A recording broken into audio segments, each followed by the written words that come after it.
आज की पहली खबर गूगल से है। तो जो गूगल के सीईओ हैं सुंदर पिचाई जी, उन्होंने बताया कि ऑफिस घोस्ट टाउन की तरह लग रहा था। बेसिकली कंपनी ने कुछ टाइम पहले डिस्क शेयरिंग पॉलिसी निकाली थी।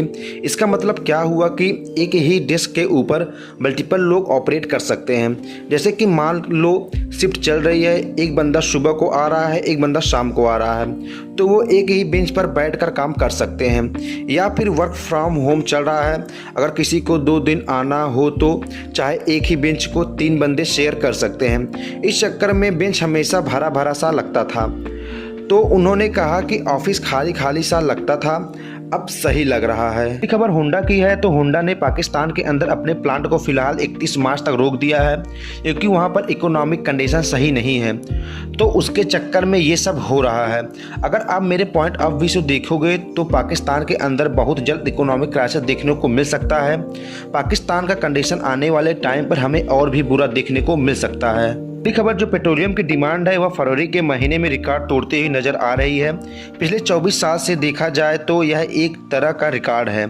जहां पर सब लोग कह रहे हैं कि इलेक्ट्रॉनिक व्हीकल्स का ज़माना चल रहा है, वहां पर हमें ये सब सुनने को मिल रहा है। अगली खबर वीज़ा की है। तो उन्होंने बताया कि सिंगापुर के अंदर जो कार्ड्स पेमेंट है वो कैश ट्रांजैक्शन से बहुत आगे निकल चुका है, और देखा जाए तो ये बहुत बड़ी चीज़ है।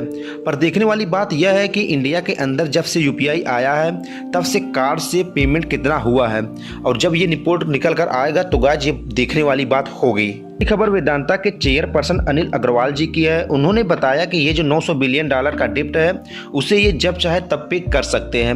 उन्होंने कहा $1 बिलियन मेरे लिए कुछ भी नहीं है, और उन्होंने ये भी कहा कि ये इतनी भी बड़ी लोन नहीं है कि जिससे इनके कंपनी को नुकसान हो। एक रिपोर्ट निकल कर यह आ रही थी कि जहां पर बहुत सारे लोग यह कह रहे थे कि जो हाल अडानी ग्रुप का हुआ है वही हाल वेदांता का भी हो सकता है। और अब सामने से आके अनिल अग्रवाल जी ने बोल दिया है कि ऐसा कुछ भी नहीं है। अगर मैं वेदांता के शेयर की बात करके चलूं तो वो भी हमें बढ़ते हुए दिखाई दिया है। रीजन यह है कि जो उन्होंने कहा था कि हम अपने लोन को जून के अंदर पे कर देंगे, तब से उनके शेयर लगातार बढ़ते हुए दिखाई दे रहे हैं। अगली खबर टाटा टेक्नोलॉजीज की है। तो उन्होंने आईपीओ के लिए अपने डॉक्यूमेंट्स को सबमिट कर दिया है। 23.6% रेज किए जा रहे हैं। अगर देखा जाए तो एक तरह से टाटा मोटर्स ओनर है, क्योंकि वह अपनी भी बहुत ज़्यादा शेयर को बेच रहा है। टाटा कंसल्टेंसी के बाद में उन्होंने अपना आईपीओ निकाला है, और आने वाले टाइम पर हमें टाटा प्ले का भी आईपीओ देखने को मिल सकता है। लेट्स सी, देखते हैं कैसा रहने वाला है इन सब का आईपीओ।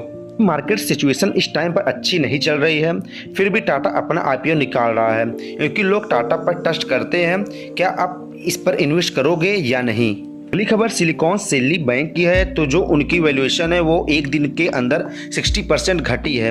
अभी उन्होंने कहा कि हमको $1.75 बिलियन अपने शेयर बेचने हैं। जब से ये खबरें निकल कर आई हैं तब से हमको उनके शेयर लगातार घटते हुए दिखाई दे रहे हैं। अगर मैं पीटर थिल की बात करके चलूँ तो उन्होंने बोला, मैं बिजनेस को एडवाइस दूंगा कि वो लोग अपने इस बैंक से पैसा निकाल ले तो ही अच्छा होगा। उनको ये लगता है कि इस बैंक के साथ कुछ बहुत ज़्यादा गलत हो सकता है। ये खबर, एक रिपोर्ट के हिसाब से जनवरी और फरवरी के महीने के अंदर जो यूएस का बिजनेस है उन्होंने सबसे ज़्यादा एम्प्लॉय को फायर किया है। अगर 2009 से कंपेयर करके चला जाए तो इस बार रिकॉर्ड तोड़ फायर किया गया है। ये खबर, जो इंडिया का स्पोर्ट्स है वह फाइनेंशियल ईयर 2023 तक $770 बिलियन तक पहुंच जाएगी। मिनिस्ट्री ऑफ कॉमर्स ने ऐसा बताया है। मतलब कि यहाँ पर हमें हमारे एक्सपोर्ट बढ़ते हुए दिखाई दे रहे हैं, लेकिन उस लेवल पर यह नहीं बढ़ रहे हैं जितनी हम लोगों ने उम्मीद लगाई थी। ये खबर डिलाइट की है। तो उन्होंने बताया कि वह अपने वर्कफोर्स को बढ़ाने का प्लान कर रहे हैं।